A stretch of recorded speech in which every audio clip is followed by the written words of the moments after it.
सदृश गोपिन प्रेम प्रकट कलयुग ही दिखायो। निरअंकुश अति निडर रसिक यश रस न गायो। दुष्टन दोष विचारे मृत्यु को उद्यम कियो। बारन बांको भयो गरल अमृत ज्यों पियो। भक्ति निशान बजाय के काहू ते नाही लजी। लोक लाज कुल श्रृंखला तज मीरा गिरधर भजी। श्री राधे राधे। भक्तों, सभी प्रभु प्रेमियों के आराध्य ये दिव्य भगवान ही होते हैं, दूसरा नहीं कोई। और कुछ लोगों का मत है कि गुरुदेव भी होते हैं। कुछ लोगों का ऐसा भी मत होता है कि गुरु प्रथम पूज्य होते हैं। और कुछ लोगों का ये कहना है कि सब कुछ तो भगवान है, भगवान के बाद दूसरा कोई है तो गुरुदेव। अपनी अपनी श्रद्धा की बात है भक्तों। आपकी बहुत ऊंची श्रद्धा होगी तो निश्चित ही भगवान और गुरु के अलावा और कहीं भी मन नहीं जाएगा। किंतु एक जगह ऐसी होती है भक्तों, जहां मन केंद्रीभूत न होने पर भी महत्व बुद्धि बहुत ज्यादा होती है, और वो है सत्संग। भगवान का ही ध्यान करते हैं, गुरु का ध्यान करते हैं, किंतु जिन लोगों के साथ भगवान की चर्चा की जाती है, जिनके माध्यम से भगवत चर्चा का विकास होता है, फैलाव होता है, जिनके माध्यम से प्रभु के प्रेम में वृद्धि होती है, उनका ध्यान हम भले न करें, लेकिन उनसे एक प्रभु के कारण ही प्रेम होता है, भगवान के संबंध के कारण, और उनका वियोग खलता है। मीरा जी के साथ भी यही था। मीरा जी के गुरुदेव रैदास जी थे, उनके आराध्य प्रभु थे गिरधर जी, भगवान श्री कृष्ण। लेकिन प्रभु के साथ भक्ति में जो आनंद मिलता है, उसको कहने सुनने अर्थात सत्संग का जो रस बढ़ता है, रस की वर्षा होती है, उसके लिए एक श्रोता की आवश्यकता पड़ती है, जो प्रेमी के उत्साह का वर्धन कर देता है। और मीरा जी के साथ ये कार्य करते थे दूधा जी, अर्थात मीरा के बाबा, क्योंकि मीरा के बाबा दूधा जी भक्त थे, इसलिए मीरा जी का भजन सुनते थे, मीरा जी की बातें सुनते थे, और अपनी और संतों की बातें सुनाते थे। मीरा जी को दूधा जी के साथ सत्संग का लाभ मिलता था। और कल आपने श्रवण किया भक्तों की मीरा जी का कीर्तन सुनते सुनते चार भुजानाथ प्रत्यक्ष भगवान कृष्ण के रूप में दूधा जी को दर्शन देने लगे, और वो बोलने लगे, कितना सुंदर भजन हो रहा है, फूल बरस रहे हैं, प्रभु आप आ रहे हैं, पधार रहे हैं, हे कन्हैया, हे गोपाल आप आ रहे हैं। और आखिर में निकला, चार भुजा नाथ की जय। प्रत्यक्ष चतुर्भुज भगवान का दर्शन मिला उनको। और परम भक्ता मीरा जी के श्रीमुख से निकलने वाले कृष्ण नाम को श्रवण करते करते दूधा जी भगवत धाम को चले गए। अब उनका शरीर छूट जाने के बाद भक्तों मीरा बहुत गंभीर हो गई, क्योंकि एक दूधा जी थे जिनके सामने मीरा जी खुलती थी, अपना रहस्य उद्घाटन कुछ करती थी। अब उनको लगा कि जैसे महल में कोई भी उनका साथी नहीं है। मीरा के सबसे बड़े सहायक वही थे, अवलंब वही थे, और उनके न रहने से अब मीरा को अकेलापन खलने लगा। आप कहेंगे अकेला कैसे, भगवान तो हैं, लेकिन एक संत, दूधा जी का हृदय संत का हृदय हो गया था। एक भक्त का साथ होता है तो बड़ा सुख रहता है भक्तों को, साधक को। सिद्ध को भी सत्संग चाहिए। और अब मैं मीरा जी को दूधा जी के न रहने पर अकेलापन खलने लगा भक्तों। और ये तो प्रभु की कृपा और दूधा जी की भक्ति का प्रताप था कि पुष्कर आने वाले संत मेड़ता आकर दर्शन देते। इस प्रकार मीरा जी को अनायास ही सत्संग प्राप्त होता। दूधा जी नहीं रहे, इसलिए संतों का आगमन धीरे धीरे कुछ कम हुआ। लेकिन फिर संतों को पता चला मीरा जी तो हैं, इसलिए मेड़ता जाना हम बंद नहीं करेंगे। भले ही दूधा जी नहीं रहे, लेकिन मीरा जी तो हैं। इसलिए पुष्कर से आने वाले संत जो दूधा जी के चले जाने पर कम हो गए थे, वो मीरा जी की महत्ता सुन सुनकर फिर आने लगे। और अब भली मीरा छोटी सी बच्ची थी, लेकिन कृष्ण की सच्ची भक्त होने के कारण संत लोग घेर कर बैठते थे, उनकी वाणी सुनते थे, उनका भजन सुनते थे। और रनिवास में इसका विरोध होने लगा। सब कहने लगे लड़की बड़ी हो गई है, इस प्रकार से देर तक साधुओं के बीच में बैठे रहना और दिन रात भजन गाना, कीर्तन करना, ये ठीक नहीं है, ये बदनामी वाली बात है। रनिवास में माताएं कहने लगी सभी साधु तो अच्छे नहीं होते हैं। अरे पहले की बात और थी, तब अन्नदाता हुकुम साथ रहते थे, अर्थात मीरा जी के साथ दूधा जी रहते थे। और अब तो मीरा अकेली है, वो भी तब छोटी सी थी, अब बड़ी हो गई, 14 वर्ष की है। 14 वर्ष की सयानी कन्या इतने संतों के बीच में अकेली बैठी रहती है, ये बदनामी की बात है। विवाह हो जाता तो थोड़े दिन बाद वो मां बन सकती थी, और इस कुंवारी कन्या को संतों के बीच में रात दिन रखना कोई ठीक बात है? देखो भक्तों, ये अपनी अपनी समझ की बात होती है। मीरा जी का सत्संग प्राप्त करने के लिए दूर दूर से संत लोग आते थे, लेकिन घर के लोग विरोध करने लगे।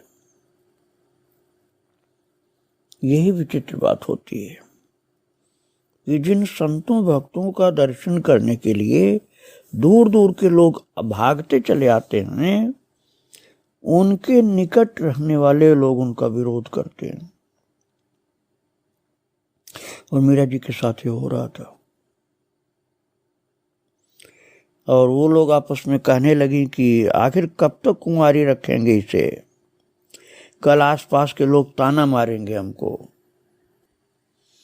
और भक्तों, ये चर्चा इतनी बढ़ी कि स्वयं मीरा जी की माँ भी ऐसे बोलने लगी। वो कहने लगे आपस में वो लोग कि अरे अपने घर में ही देखो, घर में जवान बेटी कुंवारी बैठी है, कब आँख खुलेगी लोगों की। एक दिन झाली जी अर्थात मीरा की माँ श्याम कुंज में आकर मीरा को समझाई, बेटी बड़ी हो गई तू, इस प्रकार साधुओं के पास देर रात तक मत बैठा कर। रनिवास में जो बातें होती हैं उन्हें सुन सुन करके मैं घबरा उठती हूँ, उस पर दया कर। उन बाबाओं के पास ऐसा क्या है जो किसी साधु के आने की बात सुनते ही तू दौड़ जाती है? और ये रात रात भर जगना, रोना, गाना, क्या इसीलिए भगवान ने ऐसे रूप गुण दिए तुझको? अरे अपने से बड़ों का, माँ बाप का कहना भी मान लिया कर, ये भी तेरा कर्तव्य है। और जब संतों से दूर रहने की बात स्वयं माँ तक कहने लग गई तो मीरा जी को कष्ट होने लगा। मीरा ने कहा, माँ ऐसा मत कहो, भगवान को भूलना और सत्संग को छोड़ना दोनों ही अब मेरे बस की बात नहीं है। जिस बात के लिए गर्व होना चाहिए उसी बात के लिए माँ आप मन छोटा कर रही हैं। इतने इतने महान सिद्ध पुरुष, संत पुरुष आते हैं, उनका दर्शन मिलता, उनकी वाणी सुनने को मिलती है, और आप कह रहे हैं कि ये ठीक नहीं है।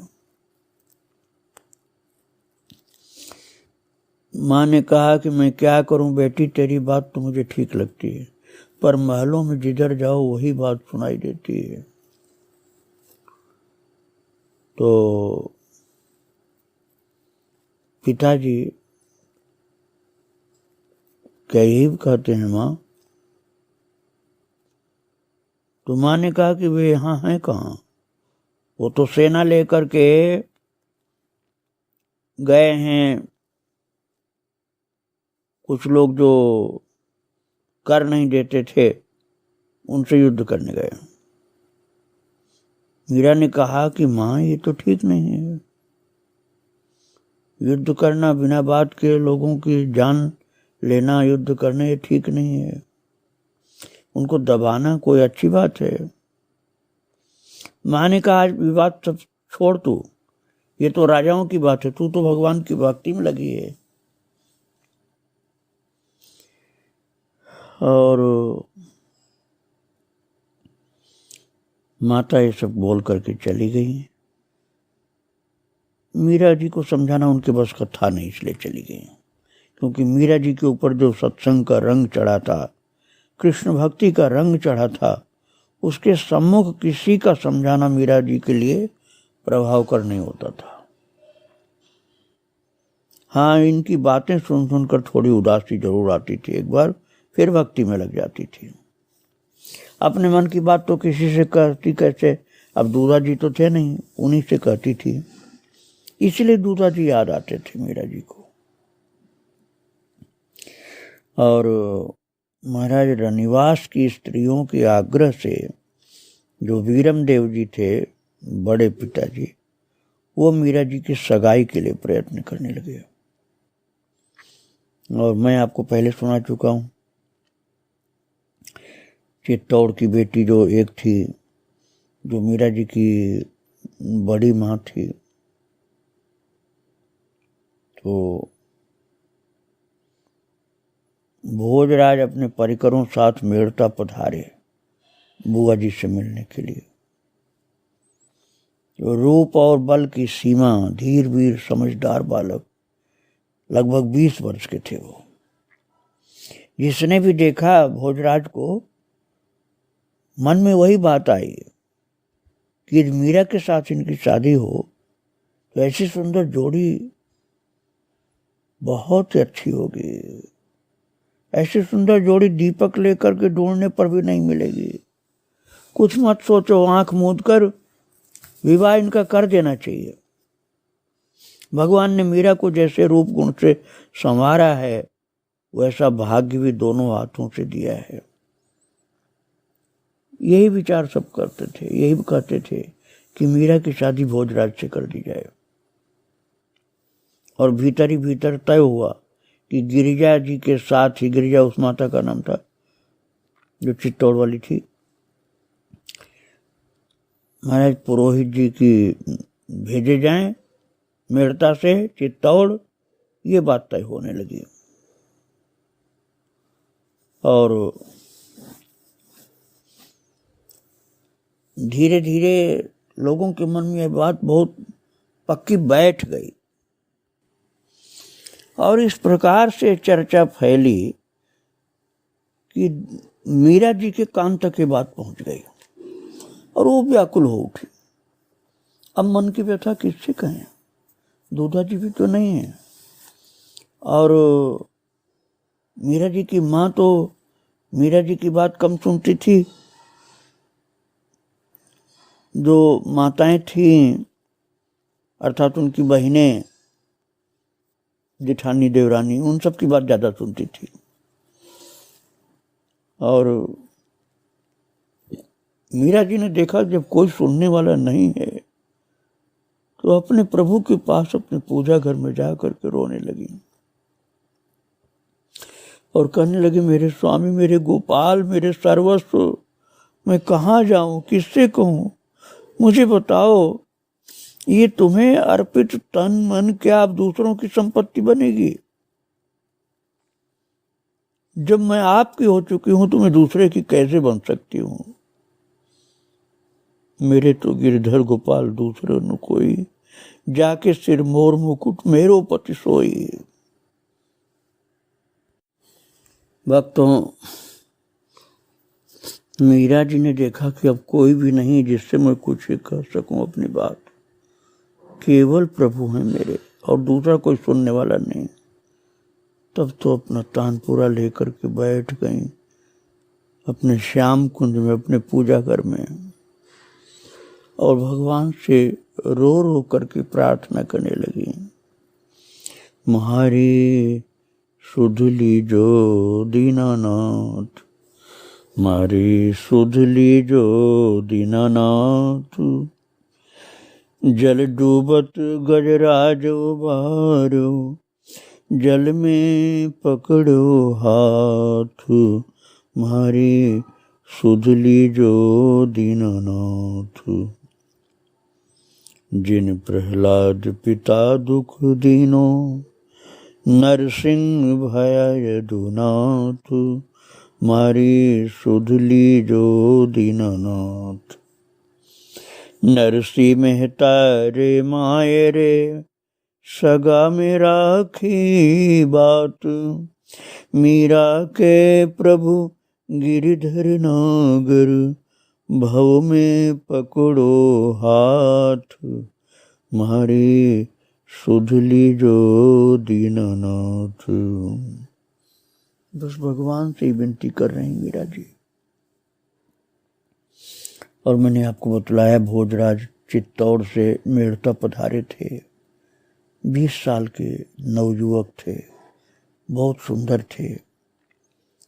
तो जयमल जो मीरा जी का छोटा भाई था, चाचा का लड़का, उससे भोजराज की मैत्री हो गई, मित्रता हो गई दोनों में। और दोनों ही इधर उधर घूमने जाते, फुलवाड़ी में आ निकलते। लोग देख करके जोड़ी को बहुत खुश होते। और सुंदर श्याम कुंज को और मंदिर को देख करके भोजराज के पांव उसी ओर उठने लगे। और जो गा रही थी मीरा जी, वो सुंदर आवाज, मीठी, उस मीठी रागनी को सुन करके जयमल की ओर देखा, ऐसे पूछ रहे हो कि ये इतनी मीठी आवाज कौन गा रही है, किसकी आवाज है? तो जयमल ने कहा, मेरी बड़ी बहन मीरा है, इनके रोम रोम में भक्ति बसी हुई है। जैसे आपके रोम रोम में वीरता बसी है, ऐसी भक्ति बसी है क्या? भोजराज ने कहा है जयमल जी से कि आपके अंदर वीरता बसी है रोम रोम में, ऐसे आपकी बहन के अंदर भगवान की भक्ति बसी हुई क्या? तो भाई बहन की ऐसी जोड़ी संसार में ढूंढने से भी नहीं मिलेगी। और फिर भोजराज ने पूछा कि अच्छा, इनका विवाह कहाँ हुआ है? तो जयमल ने कहा, इनका विवाह कहाँ हुआ, अभी विवाह भी हुआ नहीं है। और विवाह की बात कर दें तो बहन की आंखों से आंसू के झरना बहने लग जाता है। कभी बचपन में एक बार आपके साथ सगाई की चर्चा चली थी, तो रो रो करके इन्होंने आंखें सुझा ली। हुआ ऐसा था कि किसी बारात को देखकर दीदी ने काकी से पूछा था कि हाथी पर एक कौन बैठा है। उन्होंने बताया कि नगर की सेठ की लड़की का वर है। तो ये सुनकर के मीरा ने जिद की थी कि मेरा वर कौन है बताओ। तो काकी ने उन्हें चुप करने के लिए कह दिया था कि तेरा वर तो गिरधर गोपाल है। बस उसी समय से इन्होंने भगवान को अपना वर मान लिया है। अभी भक्त जयमल जी अपनी बहन की बात बतला रहे हैं भोजराज को सब, कि मेरी बहन जो मीरा है उसने गिरधर गोपाल को ही वर मान लिया है तभी से, और रात दिन भजन पूजन भोग राग और नाचने गाने में लगी रहती है। जब वे गाने बैठती हैं तो अपने आप मुख से भजन निकलते हैं। और बाबू शाह के देहांत के पश्चात अर्थात दूधा जी के जाने के बाद इनके विवाह की रनिवास में चर्चा होने लगी, इसलिए अलग थलग रनिवास में नहीं जाती हैं, अलग थलग रहती हैं मीरा, और श्याम कुंज में अपना अधिक समय बिताती हैं। जयमल ने ये संक्षिप्त जानकारी मीरा जी के विषय में भोजराज को सुनाई। तो भोजराज ने कहा कि यदि मुझे आज्ञा मिले तो मैं इस महान विभूति का अर्थात मीरा जी का दर्शन कर लूं दूर से ही। भक्तों, भोजराज के अंदर बड़ी पवित्र भावना थी। मीरा की भक्ति सुनकर के उन्होंने कहा मैं दूर से दर्शन कर लूं इस महान विभूति का। तो उनका सम्मान रखने के लिए जयमल बोले कि आप ये क्या कह रहे हैं, आप पधारिए, आपके लिए क्यों मना करेंगे हम आपको। और जो पानी निकट में था एक जगह, वहाँ पैर धोया। भोजराज ने बड़े आदर के साथ मीरा जी के कक्ष की ओर जा रहे हैं। और वो भजन जो अभी आप सुन रहे थे, जो मैंने सुनाया आपको, मीरा जी गा रही थी, नरसी में तारे मायरे सगा में राखी बात, मीरा के प्रभु गिरधर नागर भव में पकड़ो हाथ। ये भजन पूरा हुआ और फिर इसके बाद दूसरा भजन उन्होंने शुरू कर दिया मीरा जी ने। गिरधर लाल प्रीति मति तोड़ो, गहरी नदिया नाव पुरानी, अध बिच में कहीं छोड़ो, गिरधर लाल प्रीति मत तोड़ो। मीरा जी गा रही, थे ही मारा सेठ बोहरा, ब्याज मूल कहीं जोड़ो, मीरा के प्रभु गिरधर नागर, रस में विष कहीं घोलो, गिरधर लाल प्रीत मत तोड़ो। महाराज भोजराज ने ये सब शब्द सुना जो मीरा जी गा रही थी। मीरा के भाव का कुछ अंदाज लगा इनको। जो ठाकुर जी का श्री विग्रह वहां था मीरा जी के पास, वो देखकर भोजराज ने प्रणाम किया।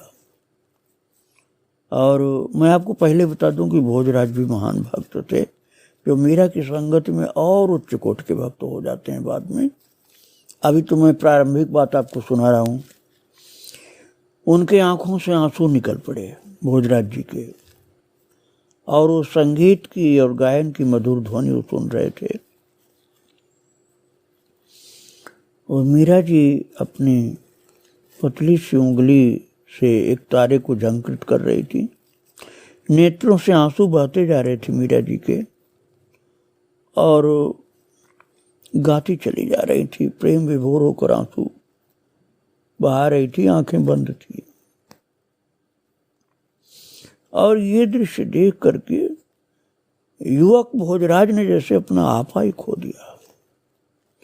भजन पूरा होते ही जयमल ने चलने का संकेत किया। अब भोजराज को कुछ चेत हुआ।